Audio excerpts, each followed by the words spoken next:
Ey qizginam, sen uning uchun quyidagi 10 xislatni ado etsang, oilada mas'ud va baxtiyor hayot kechirasizlar.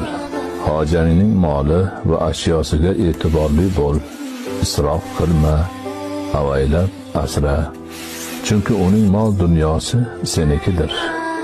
Eringning qarindoshi va yaqinlarini izzat, hurmat qil. Bu bilan hojangni hurmat qilgan bo'lasan. Eringning sirlarini boshqalarga aytuvchi bo'lma.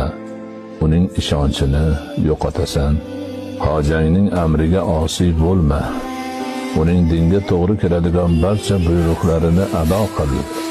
Shuni yaxshi bilib olki, hojang xafa bo'lganda xursand ko'rinishdan, u quvongan paytda g'amgin bo'lishdan o'zingni ehtiyot qil.